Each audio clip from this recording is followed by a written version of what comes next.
ओम त्र्यंबकम यजामहे सुगंधिम पुष्टिवर्धनम कुरुमा रुकनिव बंधनान मृत्युर्मोक्षयमामृतात्। महामृत्युंजय मंत्र का जाप तब किया जाता है जब कोई अपनी मृत्यु के बहुत निकट हो। कहते हैं इस मंत्र के निरंतर जाप से मृत्यु का वो प्रोसेस जो एक शरीर ने इस धरती को छोड़ने के लिए शुरू किया है बहुत आसान हो जाता है। Talking about the process of the death takes us to a place, a very small building in the city of Varanasi. Varanasi जिसे हम बनारस भी कहते हैं और बहुत प्रेम से हम उसे काशी भी कहते हैं। एक बिल्डिंग जहां पर है सिर्फ 10 कमरे और उस 10 कमरों में anybody who's on the pursuit of seeking death starts a process of liberation। यहाँ पर कमरे किराए पर मिलते हैं 15 दिन के लिए। 15 दिन में अगर आपको मुक्ति नहीं मिलती है तो आपको खाली करने के लिए बोला जाता है। सुनने में थोड़ा रूड लगता है, लेकिन अगर हम इसको मुक्ति के एंगल से देखें कि इतने सारे लोग जो उस मुक्ति को अटेन करने की कोशिश कर रहे हैं, उस क्यू को जस्टिफाई करने के लिए अगर किसी को खाली करने के लिए बोला जाए तो वो गलत नहीं है। वापस आते हैं मुक्ति भवन पर। मुक्ति लाभ भवन एक ऐसी बिल्डिंग है जहां पर कोई डॉक्टर्स नहीं है, कोई नर्सेज नहीं है, सिर्फ 10 कमरे हैं और बहुत बेसिक सा एक सेटअप है जहां पर एक बेड, कुछ किताबें रखने की जगह, एक टेबल, एक लालटेन और बहुत बेसिक नेसेसिटीज ऑफ लाइफ। यहाँ पर अलाउड होता है जो इंसान मुक्ति के लिए आया है वो और उसके साथ 2 से 3 रिश्तेदार। अगर आप इमेजिन कर सकें तो इमेजिन कीजिए कि एक खटिया के ऊपर एक इंसान जो मुक्ति की तलाश में है वो है near about his death and the relatives reading the texts or the mantras in slow sound in the ears of the person। सुन के ही goosebumps आ जाते हैं, right? Now the mention of the Mukti Bhavan takes us to the city of Kashi. Kashi एक शहर जिसको शिवजी का खुद का शहर कहा गया है। शिवजी की ये पर्सनल नगरी है, शिव की नगरी, जहाँ पे उनके पर्सनल अबोर्ड का नाम है बाबा विश्वनाथ धाम। बाबा विश्वनाथ धाम 12 ज्योतिर्लिंगों में से एक है। कहते हैं काशी शिवजी के त्रिशूल पर स्थित है और प्रलय भी इसको नहीं खत्म कर पाएगा, बल्कि जब प्रलय आएगी तो काशी रहेगा और यूनिवर्स के नेक्स्ट क्रिएशन की तरफ बढ़ने के लिए तैयारी करेगा। Now coming back to the concept of death and moksha. मुक्ति क्या है? मुक्ति या फिर मोक्ष को समझने के लिए सबसे पहले हम समझते हैं कि जीवन क्या है। हिंदू परंपरा में जीवन को एक साइकिल की तरह एक्सप्लेन किया गया है जिसको हमने नाम दिया है संसारा। कहते हैं जब आप इस साइकिल में होते हो, a cycle where you take birth, live, die and then you take birth again. In this entire cycle of life you do some karma. Karma जिसको आप डिफाइन कर सकते हो 2 तरीके से। एक होता है आपका प्रारब्ध कर्मा और एक होता है संक्षिप्त कर्मा। प्रारब्ध कर्मा वो जब हम जन्म लेते हैं, जन्म के वक्त हमें कौन सा परिवार मिलेगा, या हमारे माता पिता कौन होंगे, या हमारे भाई बहन कौन होंगे, या फिर हमारा रंग रूप, कास्ट, फैमिली, फ्रेंड्स कौन होंगे, ये हमें नहीं मालूम होता। लेकिन जो भी हमें मिलता है वो हमारा प्रारब्ध कर्मा होता है, जो डिफाइन होता है हमारे अच्छे या बुरे कर्मों से जो हमने अपने पिछले जन्म में किए होते हैं, before we ended the previous life. वहीं संक्षिप्त कर्मा are basically the कर्म योग that you do in the entire lifespan of that particular cycle of samsara, जो basically एक repository create करता है for your good karma and your bad karma। Now bad karma बोल के कुछ specifically नहीं होता है, it's just karma that gets reposited in a certain warehouse। Life को हिंदू फिलॉसफी में एक टाइमलाइन की तरह देखा जाता है जहां पर आपके बेंचमार्क्स और से माइलस्टोन्स ऑलरेडी फिक्स्ड हैं। ये ऑलरेडी तय है कि आपको आपके जीवन के कौन से पड़ाव पे क्या मिलने वाला है। आपके कर्म के करने पे डिपेंड करता है कि आप कितनी जल्दी उस टाइमलाइन तक पहुंच सकते हैं। Now coming back to the cycle of samsara, कहते हैं काशी एग्जैक्टली इसके सेंटर में आता है। जन्म, जीवन, मृत्यु, जीवन और मृत्यु के ठीक बीच में आकर के बैठता है काशी। कहते हैं Kashi is basically nothing but the short circuit जो इस पूरे मैकेनिज्म को ही तोड़ देता है, इस साइकिल को ही खत्म कर देता है जहां पर आप बार बार जन्म लेते हो। And that is what is moksha. Kashi की बात चलेगी तो गंगा माँ जरूर याद आएंगी, और गंगा माँ ही जीवन का स्रोत है काशी में। मुक्तिलाभ भवन स्थित है गंगा के एकदम किनारे, जहाँ पर आप अपनी मृत्यु की शैया पे गंगा जी के दर्शन करते हो। गंगा जी जिनको भागीरथ धरती पर लाए ही थे उन 60,000 लोगों को मुक्ति दिलवाने के लिए जिन्हें अकाल मृत्यु मिली थी। शिव जी के खुद के शहर में, जहाँ पर कोई भी अगर मृत्यु की प्रतीक्षा में आता है, कहते हैं इस शहर पे आने के बाद आपका काम खत्म हो जाता है। आपके मृत्यु के निकट पहुंचने के वक्त शिव जी खुद आपके कानों में आकर के तारक मंत्र सुनाते हैं। तारक मंत्र, a liberating mantra which breaks the cycle of birth and death and initiates a new cycle, basically a doorway of transformation. So anything connected to Shiva is never considered to be an end, but rather a dissolution of multiple other things and a transformation or a doorway to something new, which is what death has been defined as. Things get dissoluted and then a new life starts. A new life not in this realm, but a realm that is not known by the mortals. बात करेंगे उस geography की जहाँ पे usually death meets reality.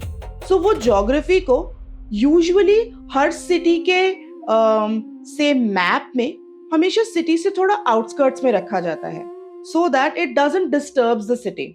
But Banaras में Manikarnika Ghat right in the centre of the city है, जहां पर आग कभी बुझती नहीं है, जहां पर डेथ और funeral passes by you while you are sipping your morning tea।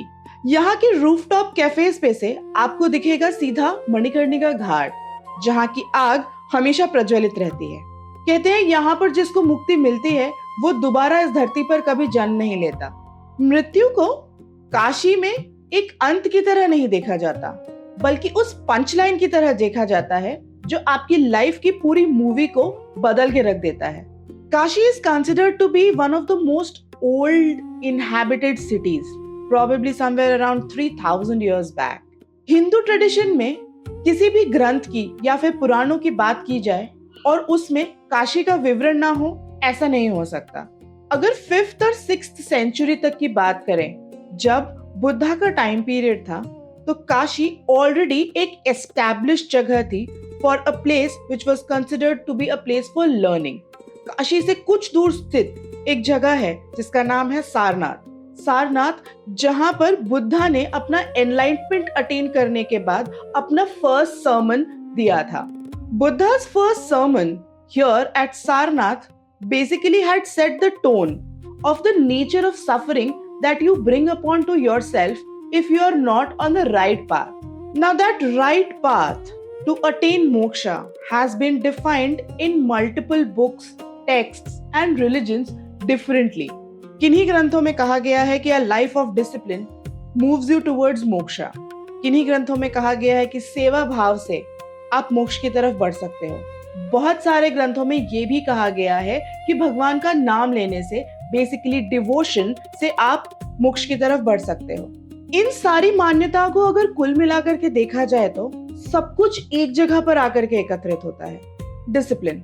Her religion, हर ग्रंथ, हर पुराण सिर्फ एक ही बात कहती है कि लाइफ में अगर आपके डिसिप्लिन है और एक दृढ़ निश्चय है मोक्ष की तरफ बढ़ने का या फिर संसार के इस साइकिल को ब्रेक करने का, मोक्ष अटेनेबल है।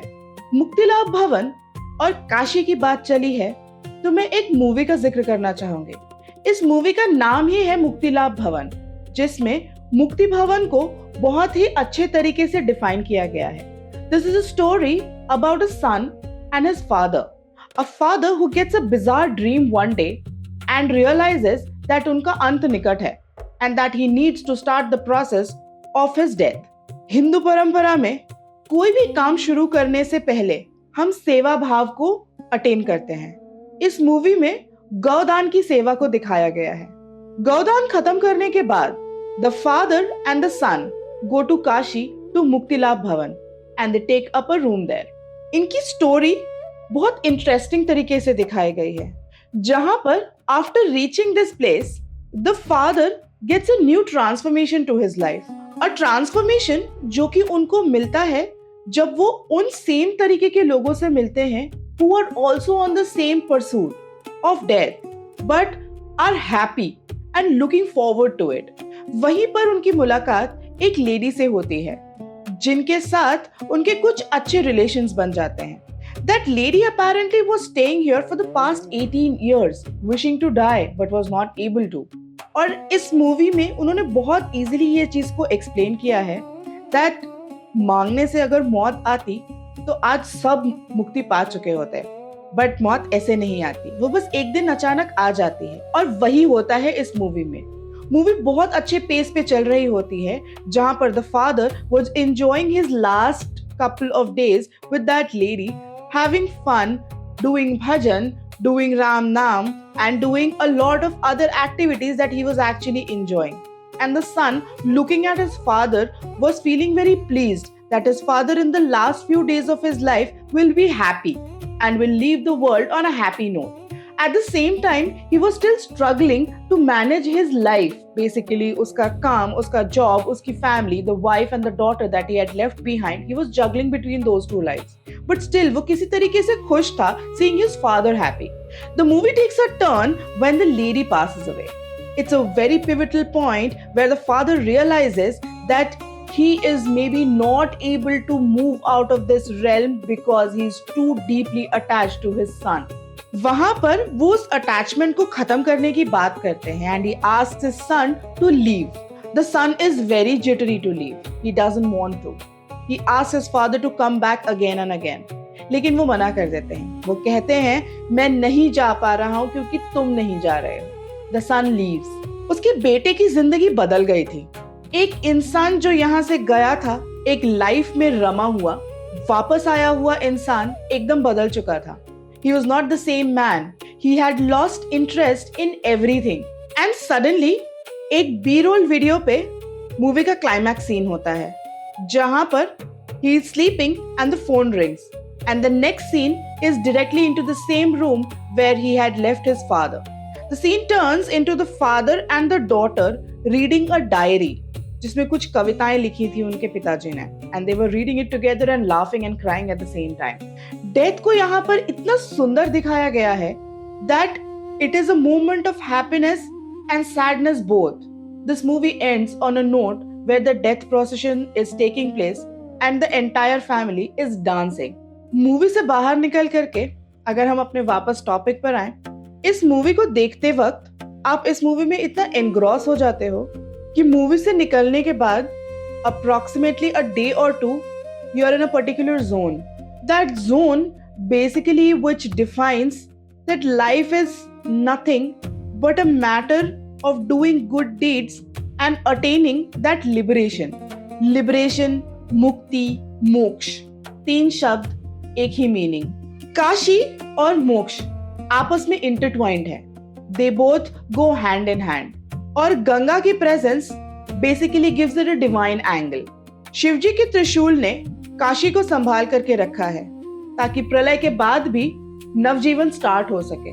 Kashi basically tells us that death is not something to be afraid of, but rather something to be embraced, something to look forward to. But in that process of life and death, the in-between time period has to be such that you enjoy it, you live in the seva bhav and in so much discipline that when death arrives, it looks like a reward and not a punishment. If you like this video, do like, share and comment.